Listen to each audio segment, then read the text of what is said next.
Bonjour Emmanuel Razavi, bienvenue dans la conversation et merci d'avoir accepté cette invitation. Merci à vous. Emmanuel Razavi, vous êtes journaliste, grand reporter, spécialiste du Moyen-Orient. Pendant 1 an et demi, vous avez mené au péril de votre vie une enquête approfondie qui vous a amené à voyager dans des endroits dangereux et à rencontrer de nombreuses personnes, et pas des moindres, on va le voir, afin de nous révéler la face cachée de la République islamique d'Iran et son bras armé, le corps des gardiens de la Révolution, lequel, vous dites, et je vous cite, a transformé depuis 45 ans le pays des poètes et des rois en un véritable narco-État, une tyrannie monstrueuse et une république terroriste. Alors ce livre, c'est la face cachée des mollahs, le livre noir de la République islamique d'Iran, publié aux éditions du CERF. Et c'est un livre passionnant, avec des révélations inquiétantes, on va les découvrir. Et puis, comme je vous le disais tout à l'heure en aparté, je pense que c'est un livre nécessaire, que je recommande vivement. Alors Emmanuel Razavi, vous prenez d'énormes risques, vous vous mettez en danger en vous attaquant à ce type de sujet. Il y a des pays dans lesquels vous n'allez plus, votre vie privée est entre parenthèses, c'est ce que vous dites en tout cas dans le livre. Vous êtes investi d'une mission, vous menez un combat, et si oui, contre qui, contre quoi? Vous avez raison de me poser cette question. En fait, je mène une mission surtout de journaliste comme vous. C'est-à-dire que je pense que notre rôle, c'est d'essayer de rapporter les faits, d'aller sur le terrain pour constater et rapporter ce que l'on voit, ce que l'on entend. D'ailleurs, ce que je dis dans le livre, hein, je suis reporter, et je pense qu'un reporter, un grand reporter, doit être extrêmement factuel. Donc je dirais que cette mission-là, oui, elle m'habite, mais je crois qu'elle m'habite d'autant plus que je suis d'origine iranienne et que je suis l'enfant d'une famille qui a été impactée par la révolution iranienne en 1979, y compris en 78, dans les mois qui ont précédé l'arrivée en fait de Khomeini au pouvoir, et que, si vous voulez, depuis 30 ans que je couvre en fait le Proche et le Moyen-Orient, je me suis rendu compte à quel point on avait parfois, en tout cas certains intellectuels, on y reviendra sans doute, de gauche comme Jean-Paul Sartre notamment ou Michel Foucault, ont menti à l'époque sur ce qu'était ce projet de révolution islamique en fait en Iran et sur ce qu'était l'ayatollah Khomeini. Et effectivement, ça m'a beaucoup obsédé parce que dans ma famille, il y a des gens qui ont été fusillés, des gens qui ont été emprisonnés, des gens qui ont été assassinés chez eux, des gens qui ont été contraints à l'exil, qui ont fui l'Iran, passant parfois par les montagnes du Kurdistan.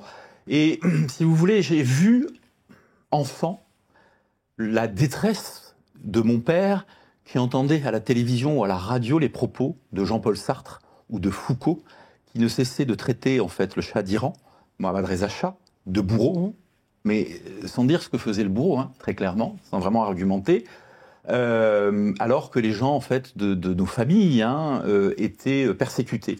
Et c'est vrai que ça m'a beaucoup en fait obsédé. J'ai beaucoup lu très jeune. J'ai commencé à lire en fait des choses sur l'Iran.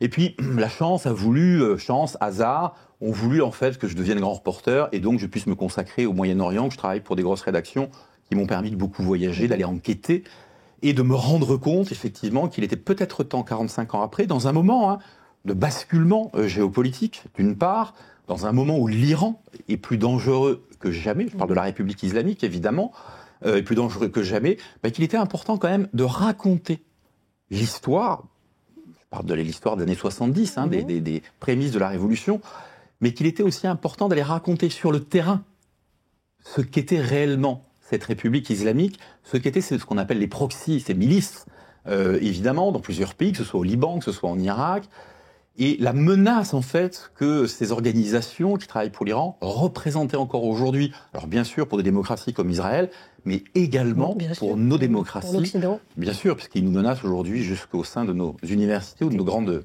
écoles.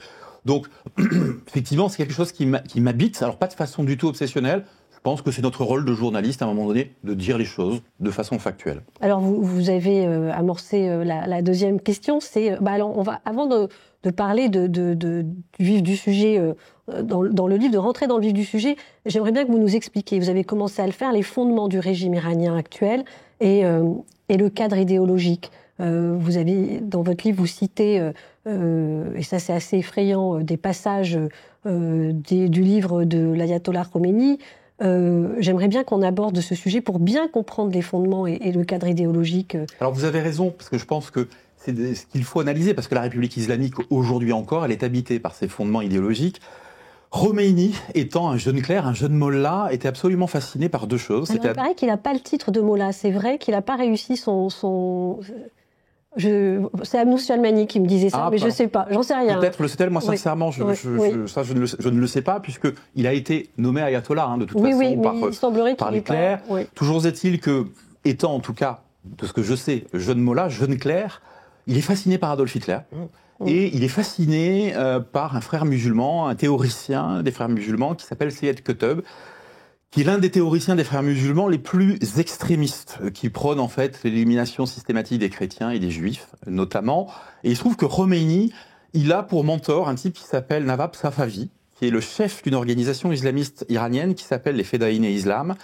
Et ce Nawab Safavi connaît Seyyed Qutb et s'inspire des théories en fait de Seyyed Qutb, donc des théories des frères musulmans égyptiens. On est dans les années 40, à la fin des années 40. Et c'est Seyyed Qutb qui va jouer en fait le transmetteur, si vous voulez, d'idéologie, Safavi, entre Qutb et l'ayatollah Khomeini. Et en fait, Khomeini va monter un projet, si vous voulez, de révolution islamique qui n'est ni plus ni moins que ce que veulent les frères musulmans en fait en Égypte. Et d'ailleurs, le mentor de Khomeini, Nawab Safavi, va rebaptiser son organisation, les Fedaïn Islam, il va la rebaptiser les frères musulmans iraniens. Et donc, il me paraissait important dans le livre de rappeler ces fondements, parce que vous savez que depuis des années, on dit toujours chiites et sunnites, les Iraniens sont chiites en général, en Égypte ce sont des sunnites, les deux ne s'aiment pas. Et non, il y a une réalité, c'est que ces mouvements en fait islamistes, extrêmement durs, fondamentalistes, ont fait sauter en fait les digues depuis très longtemps, depuis des décennies, et se sont inspirés les uns et les autres. Je le raconte brièvement dans le livre, mais même pendant la guerre entre l'Iran et l'Irak, dans les années 80, les frères musulmans ont prêté main forte au régime iranien. Donc, si vous voulez, ce fondement-là me paraissait extrêmement important. Donc, on peut parler d'une révolution sunnite en terre chiite. Ah ben oui, mais je crois que ma consoeur, vous parliez d'Abnou Chalmani tout à l'heure, mais elle vous le dirait également. C'est très connu par les Iraniens, et en fait, finalement, cette révolution iranienne, islamique en fait iranienne, elle est très inspirée, si vous voulez, des frères musulmans égyptiens. Jusqu'à aujourd'hui, il faut savoir que le traducteur officiel en langue persane de Seyyed Qutb, ce théoricien des frères musulmans égyptiens, c'est Ali Khamenei, le guide actuel de la révolution islamique. C'est dire à quel point dans les années 80, vous avez eu un timbre de la République islamique d'Iran à l'effigie de Seyyed Qutb. Donc c'est dire si les frères musulmans, je dirais, voilà exactement, ont imprimé leur marque, si je puis dire, sur la République islamique d'Iran. Il fallait le rappeler, c'est connu de tous les Iraniens, nos universitaires, en tout cas certains universitaires, ne le racontez pas en général. Alors pour quelle raison, je n'en sais rien, mais il était temps quand même de dire ce qui se passe, parce que les frères musulmans aujourd'hui, ils menacent bien sûr le Proche et le Moyen-Orient, mais ils menacent aujourd'hui les démocraties européennes. Alors, qui sont les Pasdaran, donc le corps des gardiens de la Révolution, et quelles sont leurs méthodes?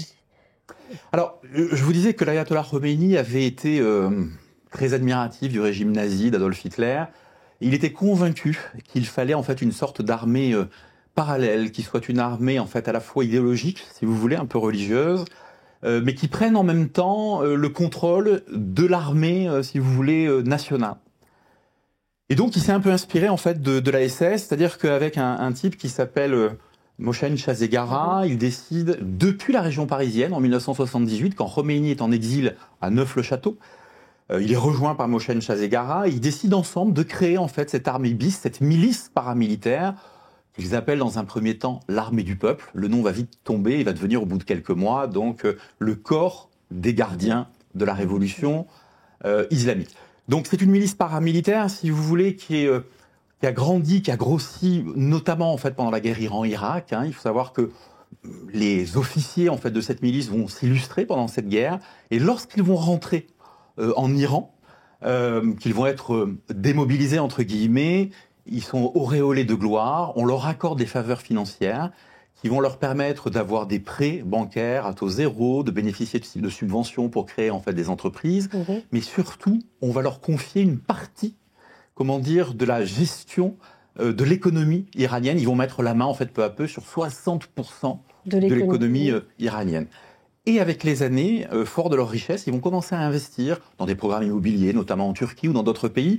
Et puis peu à peu, ils vont rentrer en lien avec des mafias. Mafia colombienne, mexicaine, j'en parle dans le livre, je ne vais pas tout dévoiler, notamment. Oui, mais d'ailleurs, vous faites l'analogie, c'est assez drôle, avec la famille Corleone. C'est complètement ça. Le régime islamique aujourd'hui, c'est la famille Corleone. Dont le parrain est Alors, il y a un vrai parrain qui est Ali Khamenei, je le dis dans le livre, mais sa fortune, elle est estimée à au moins 95 milliards de dollars. Alors que le peuple crève de faim. Alors qu'un Iranien sur deux aujourd'hui ne se nourrit pas en fait à sa faim. Vous avez un Iranien sur deux, en gros, qui vit en dessous du seuil de pauvreté en fait en Iran. Et comme les mafias, ils vont mettre en place, si vous voulez, une sorte de système de la terreur. Alors, en ce qui les concerne, puisque c'est un État, ils vont mettre en place la logique de la diplomatie en fait de la terreur. C'est-à-dire qu'à chaque fois qu'ils se sentent menacés, que font-ils? Ils posent des bombes, ils prennent des otages. Encore aujourd'hui, je le rappelle pour vos auditeurs, mais il y a 4 otages français détenus de façon totalement arbitraire dans les geôles iraniennes. Il y a 15 otages européens qui sont détenus en ce moment en Iran. À chaque fois que l'Iran veut faire pression, parce qu'elle se sent menacée, là, le grand problème des Iraniens actuellement, de la République islamique, j'entends, c'est le fait qu'une grosse partie de leurs avoirs à l'étranger soit gelée en raison des sanctions internationales. Donc, pour récupérer en fait une partie de cet argent, ils prennent des otages et quand ils les libèrent, en général, c'est en contrepartie, si vous voulez, une forme de rançon institutionnelle. Et donc, bien sûr, c'est le modèle d'une mafia, trafic de drogue, terreur, si vous voulez, de façon quasi systématique, milice paramilitaire qui prête serment auprès du parrain, en l'occurrence qui est le guide suprême de la révolution iranienne. Donc quand je le dis de façon très assumée et à dessein. C'est l'histoire réelle de ce qu'est la révolution, enfin de la République, pardonnez-moi, islamique d'Iran depuis 45 ans. Alors comment elle a commencé quand cette mafia? À partir de 82, et vous dites, pour reprendre les origines, la généalogie c'est qu'ils allaient même chez des particuliers au début, se servir, les menacer, les terroriser. Bien sûr, vous avez raison de le rappeler. C'est-à-dire que pour mettre la main sur l'argent, que font-ils? Ils désignent au hasard des familles iraniennes comme étant des familles d'opposants, mais y compris des gens qui n'ont jamais fait de politique, simplement des gens qui sont fortunés. Et donc ils débarquent dans les maisons, ils pillent, ils violent les femmes présentes, et ils volent, et parfois ils contraignent en fait le chef de famille à se rendre à la banque avec eux pour que en fait il retire tout l'argent qu'il a sur ses comptes et qu'il leur donne. Donc, encore une fois, on est vraiment dans un système qui est un système ultra mafieux. Ce que je vous raconte là, ça se passe effectivement au début des années 80. Ça continue aujourd'hui. C'est ça. Ça ne s'est pas arrêté. Alors, le blanchiment d'argent, parce qu'il a l'air bien rodé, ce système, il se passe comment avec les lingots d'or? Vous avez écrit dans Paris Match là-dessus, mais je trouve que c'est très intéressant. Les mécanismes, ça passe par la Suède, enfin, je vous laisse le raconter. Alors, ça passe par de nombreux pays. Oui. En réalité, si vous voulez, ce que fait l'Iran... Alors, je vais vous donner un exemple, parce que je raconte plusieurs exemples, je donne plusieurs exemples dans le livre, mais il y en a un notamment qui consiste à ouvrir des bureaux de change. Alors, Mahmoud Ahmadinejad, l'ancien président de la République islamique d'Iran, a mis en place des bureaux de change en Turquie, à Istanbul notamment. Et via ces bureaux de change, si vous voulez, il y a de l'argent, en fait, de l'argent iranien qui est au marché noir changé, en fait, contre de l'argent turc, qui est ensuite emmené dans ces bureaux de change, qui est à nouveau changé, en fait, en devises. Ces devises vont partir dans plusieurs pays pour rendre les fonds difficilement traçables. Alors, vous l'avez rappelé, ça passe par la Suède, ça passe par la Suisse, ça passe par le Canada. Et l'argent va, en général, sur les comptes de gens qui sont liés directement ou indirectement aux dignitaires du régime. Alors ça peut être parfois les fils, les filles en fait de dignitaires des gardiens de la Révolution ou de certains mollahs, mais ça peut être parfois les neveux, les nièces, qui ont une vie dorée en fait. Voilà, et donc ils gardent une partie en fait de cet argent pour eux, mais ils en redistribuent une autre partie à des sortes de fondations en fait religieuses qui est un peu partout dans le monde, notamment aux États-Unis. Je parle de l'une d'entre elles au Texas. En gros, c'est un peu la dîme, si vous voulez, qui est donnée, au régime iranien en contrepartie de l'argent qu'il détourne extrêmement librement. Mais c'est qu'un exemple, il y en a encore d'autres que je raconte dans le livre. Oui, notamment. Oui, alors bien sûr qu'on ne va pas tout dévoiler, mais ce qui est inquiétant aussi, c'est ce trafic d'armes qui a des conséquences quand même au niveau international et qui, là aussi, est une forme de mafia. Il y a un exemple qui est un exemple très parlant. J'étais il y a quelques mois dans le détroit d'Ormuz pour travailler justement en fait sur les gardiens de la Révolution et notamment sur leur trafic. Et le détroit d'Ormuz, il y a le port en fait de Bandar Abbas en fait qui donne sur le détroit d'Ormuz et qui permet de faire passer en fait des armes en général qui vont jusqu'au Yémen et qui sont vendues aux Houthis yéménites. Mais les Houthis revendent une partie de ces armes à Daesh. Donc ce qu'il faut bien comprendre, c'est que Daesh, c'est une organisation terroriste sunnite. L'Iran, c'est une république islamique chiite. Mais là, encore une fois, on voit que les digues en fait ont complètement sauté et que les passes d'Aran donc livrent des armes à une organisation terroriste sunnite.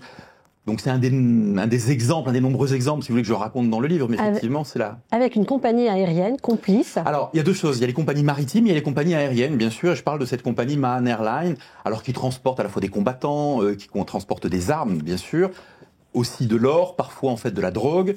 Et cette compagnie, évidemment, elle a des vols quasi quotidiens entre Téhéran, notamment, et Beyrouth, au Liban. L'aéroport, en fait, étant largement tenu par le Hezbollah. Hezbollah qui a été créé en 1982 et qui est vraiment la filiale des gardiens de la révolution au Liban.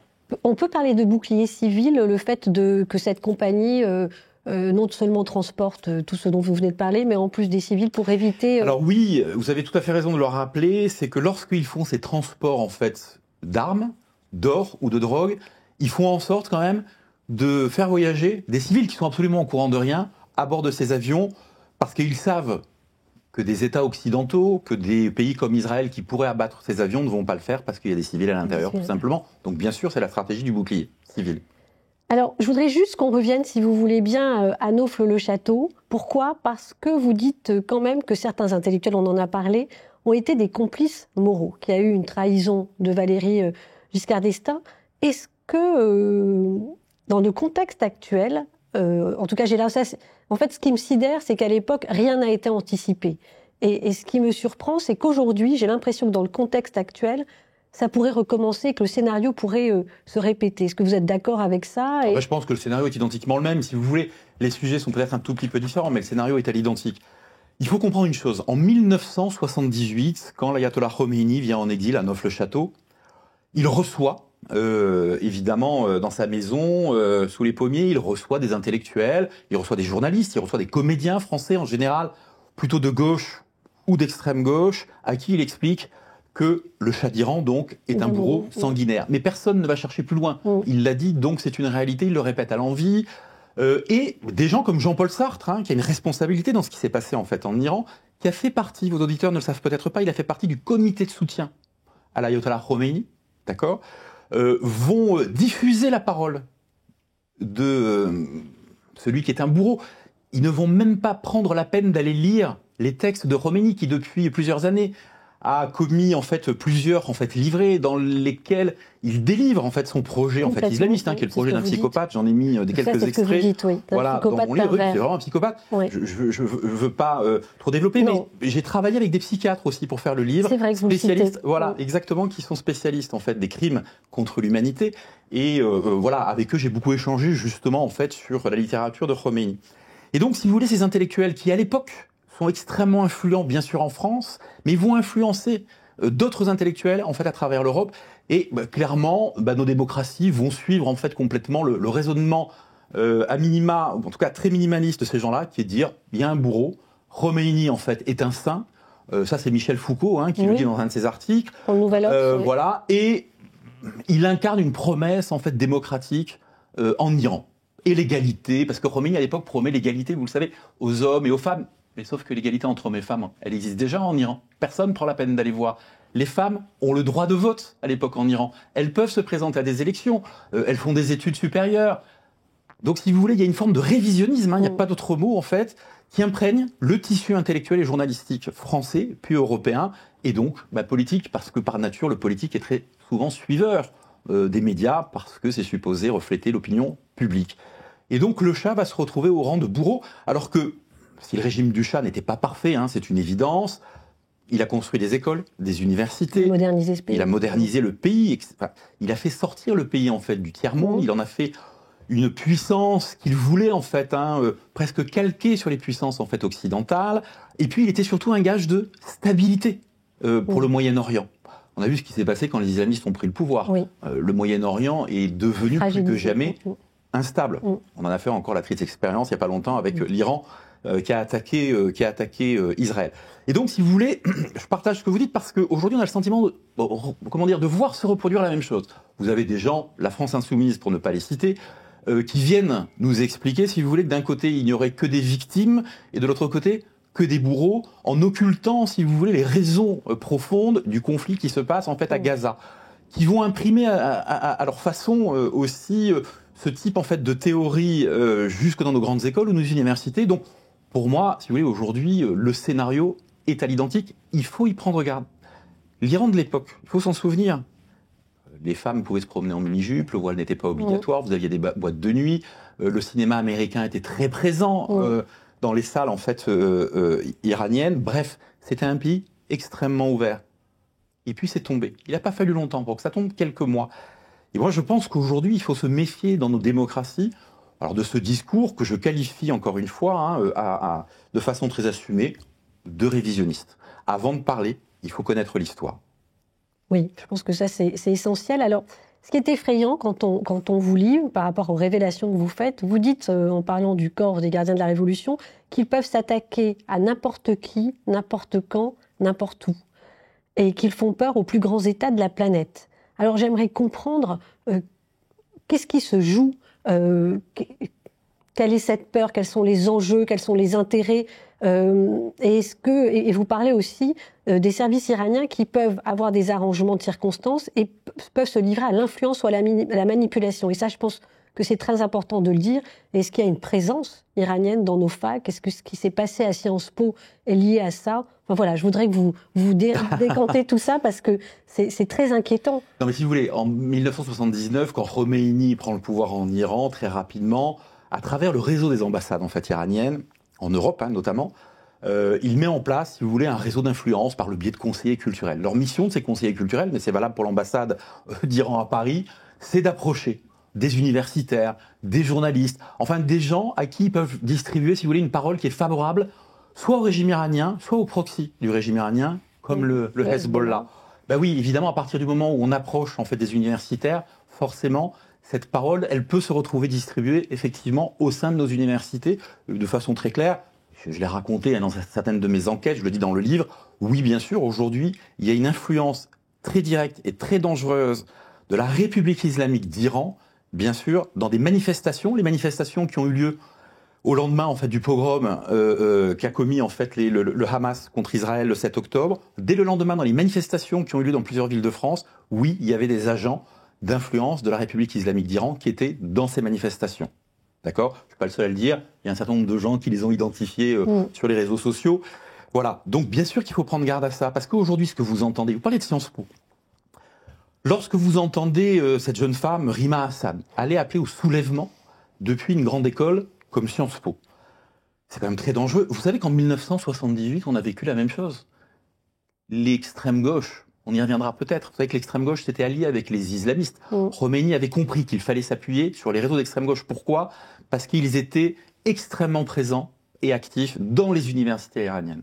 Et je vous rappelle que au milieu de l'année 1978, ces gens d'extrême gauche ont appelé au soulèvement. Que s'est-il passé ? Il y a eu soulèvement. Ces mêmes personnes d'extrême gauche, c'était des gens du Parti communiste en général ou des moudjahidines, les islamo-marxistes, racontaient des mensonges à l'envi, à l'ensemble des médias occidentaux qui venaient les rencontrer, les interviewer, et c'était raconté comme ce qu'ils avaient dit était forcément vrai, sans qu'il y ait de vérification. Y compris sur ce qui se passait à l'intérieur des prisons iraniennes, j'insiste là-dessus. Mais qu'est-ce qui se passe aujourd'hui ? Que fait LFI ? C'est exactement la même chose. Ils jouent les agitateurs dans les universités ou dans les écoles, comme Sciences Po, me semble-t-il en tout cas. Ouais, oui, bien sûr, il faut s'en méfier. Nos familles ont vécu ça. Il ne faut pas s'imaginer que l'Iran, que les gens seraient moins doués en Iran en fait qu'en France. Ce qui est arrivé là-bas peut arriver chez nous. Je sais bien que comparaison n'est pas raison, non, mais... évidemment que la France n'est pas l'Iran, mais on assiste au même mécanisme en tout cas, aujourd'hui. On n'a pas anticipé, il serait peut-être temps d'anticiper. En tout cas, ce que je constate en vous lisant, c'est qu'en arrivant au pouvoir le 1er février 1979, l'ayatollah Khomeini arrive à mettre le monde entier au diapason, en fait, et il est dans la toute-puissance. Et ça, c'est assez effrayant quand même. Ce qui est effrayant, c'est qu'il l'a fait d'autant plus facilement qu'il a eu les relais médiatiques pour. Le sein. Encore une fois, ce sont les paroles en fait de Michel Foucault, c'est quand même un intellectuel qui compte en France à l'époque. Pas qu'en France d'ailleurs, puisqu'il écrit en fait des articles aussi pour la presse, en fait, pour la presse italienne. Et comme je vous le disais tout à l'heure, il avait le réseau d'ambassades. Donc ça a été très facile. Entre le monde médiatique, le réseau d'ambassades, il a pu faire de l'influence extrêmement facilement. Mais attention, rapidement en comprenant que via la milice des gardiens de la Révolution, il fallait aussi mettre une pression d'ordre terroriste sur les États occidentaux qui pouvaient le menacer, parce que très rapidement, il a compris que des pays comme les États-Unis pourraient avoir envie en fait de le renverser. Dès lors, qu'est-ce qu'il a fait ? Ça a été diplomatie, ce qu'on appelle la diplomatie des otages. On se souvient des otages américains, français, des assassinats aussi, des attentats. Il faut se souvenir de l'attentat du Drakkar à Beyrouth en 1983. On a des soldats français qui sont morts dans cet attentat. Et à chaque fois, on retrouve la main des gardiens de la Révolution dans ces prises d'otages. Donc l'idée, c'est toujours de faire peur. Je raconte d'autres exemples qui sont dignes de la série de Netflix Narco, où les services de renseignement américains, français ont monté des opérations conjointes, ont fait tomber des barons, des parrains en fait de la drogue qui étaient liés aux gardiens de la Révolution. Et puis qu'on a été obligés, enfin en tout cas que nos autorités politiques ont décidé de relâcher parce qu'elles avaient peur d'avoir des attentats sur le sol français, entre autres. Alors, est-ce que c'est la raison pour laquelle, alors que vous posez la question à une personne importante qui est Mohsen Sazegara, c'est ça, Sazegara? Alors, je laisse effectivement les auditeurs découvrir son histoire dans votre livre parce qu'elle est incroyable. En tout cas, c'est l'un des cofondateurs du Corps des gardiens de la Révolution. Vous en avez parlé. À qui vous posez la question, considérez-vous le Corps des gardiens de la Révolution comme une organisation terroriste? Ce à quoi il répond oui. Mais est-ce que c'est cette trouille généralisée qui fait que, et pas seulement, en tout cas, vous citez cet exemple, le 19 janvier 2023, je crois que c'est, comment il s'appelle, le chef de la diplomatie européenne qui a refusé de considérer les Pasdaran comme une organisation terroriste. Mais pas seulement, on voit que l'ONU alors est-ce qu'on peut parler de l'ONU Écoutez, moi je pense qu'aujourd'hui, alors quand je donne des noms dans le livre, il y a un lobby qui est très important au sein des institutions européennes, un lobby iranien qui est très important, et on peut comprendre quand on connaît les fonctions qu'a pu avoir le chef de la diplomatie, vous parliez de Josep Borrell, il y a quelques années en Espagne, qu'il puisse avoir en tout cas des liens de facilitateurs avec le régime iranien. Donc aujourd'hui, je pense que, il ment lorsqu'il dit qu'on ne peut pas classer sur les 10 organisations terroristes le régime iranien. Tous les avocats avec lesquels j'en ai parlé, qui travaillent sur le dossier, disent que on a tous les éléments, que les démocraties qui veulent le faire ont tous les éléments aujourd'hui en fait pour le faire. Je donne à nouveau des exemples, je l'argumente de façon précise, comment dire, dans le livre. Et quant aux Nations Unies, pardonnez-moi, mais les Nations Unies aujourd'hui, je vous rappelle que vous avez des pays comme l'Iran justement, qui vont siéger à des commissions sur les droits de la femme ou sur les droits de l'homme. Enfin, sur le forum du Conseil des droits de l'homme. Comment peut-on prendre au sérieux ce qui est en train de se passer? Vous vous rendez compte quand même que la semaine dernière, les Nations Unies ont rendu un hommage au président Raïssi, qui est mort exactement dans un accident en fait d'hélicoptère. Moi, j'aurais aimé qu'on rende hommage à toutes ces victimes. Il faut savoir que Raïssi, lorsqu'il était procureur adjoint du tribunal révolutionnaire à Téhéran, il a fait condamner à minima 8000 personnes condamnées à mort. Il est surnommé le boucher de Téhéran. Certaines sources évoquent même 30 000 condamnations à mort. Comment peut-on rendre hommage à un type pareil? C'est comme si les Nations Unies avaient rendu hommage à Pol Pot, pardonnez-moi. C'est tout à fait ça. Et c'est vrai que la mise en scène avec Antonio Guterres était assez étonnante.